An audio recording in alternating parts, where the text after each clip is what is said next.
Je vais raconter une histoire. J'ai le droit de raconter une blague?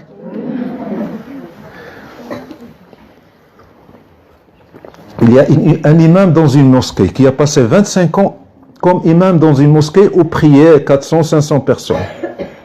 À un certain moment, il a eu un problème financier. Il avait, je ne sais pas, quelque chose à régler. Et puis il a dit, après 25 ans de service, si je demande aux gens, c'est sûr qu'ils vont m'aider. C'est des musulmans, c'est des assidus à la mosquée, je suis leur imam depuis 25 ans, j'étais toujours correct avec eux, c'est sûr qu'ils vont m'aider. Alors après la prière de Jumu'ah, il termine, il leur dit, mes frères, mes sœurs, j'ai un problème, qui c'est qui peut me prêter un peu d'argent? Alors 500 personnes ont quitté la mosquée sans que personne ne mette la main à la poche. Personne. Celui-là, il dit, moi j'ai des dettes, j'ai pas les moyens, je dois payer, excuse-moi, une autre fois, et puis personne ne l'a aidé. Et le gars, il sort de la mosquée, il dit, mais c'est pas possible. 25 ans, ça c'est des musulmans, c'est quoi ça? C'est quoi ces énergumènes? Il sort de la mosquée, et il est comme ça, il marche, et il a une double peine. La peine de la dette qu'il doit régler et la peine, cette déception face à ces gens qui prient dans sa mosquée depuis 25 ans qui ne veulent pas l'aider. Et là, il passe devant un bar. Et le propriétaire du bar était devant la porte. Et quand le cheikh il passe devant le bar, le propriétaire devant la porte, il lui dit « Salam alaykoum, frère ».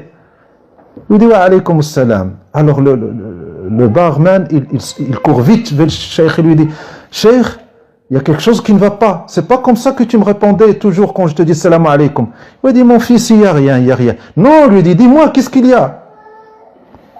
Il a dit, il n'y a rien, mon fils. Non, il y a quelque chose qui te tracasse. Dis-moi ce qui ne va pas. Il lui dit, mon fils, j'ai un problème d'argent.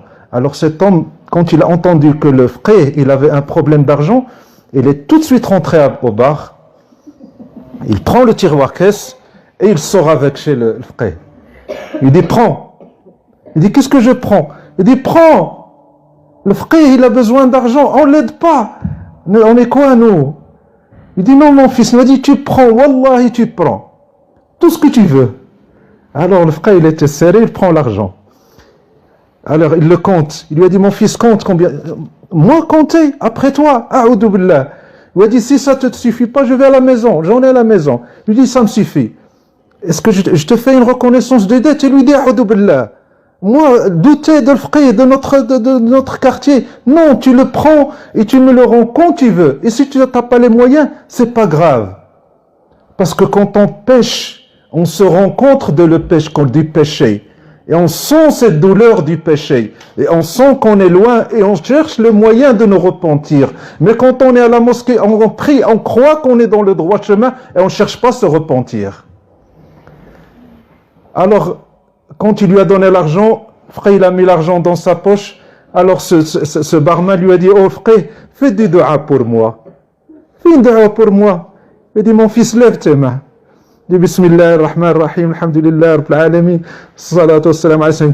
Qu'Allah subhanahu wa ta'ala te garde toujours comme ça et que tu n'ailles jamais à la mosquée. Il dit, pourquoi le frère? Il lui a dit, si tu vas à la mosquée, tu deviens comme eux, il vaut mieux que tu restes dans ton bar. Donc, qui est meilleur? Toi qui pries ou les autres qui ne prient pas?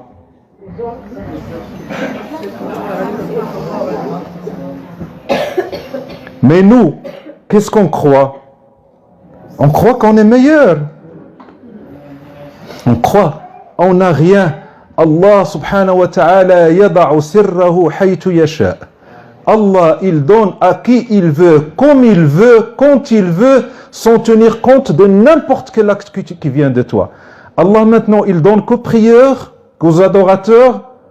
À qui il donne? À tout le monde. Donc c'est son affaire. Donc, quand Allah subhanahu wa ta'ala nous raconte l'histoire de Adam et de Iblis la'natullahi alayh, c'est dans ce but. Apprendre à réagir face à nos actes. Quand tu pries, comment tu réagis? Quand tu pêches, comment tu réagis? Et tout doit te pousser vers l'humilité et la modestie devant Allah et devant sa créature. Et tout ce que tu pousses à te sentir supérieur, c'est satanique.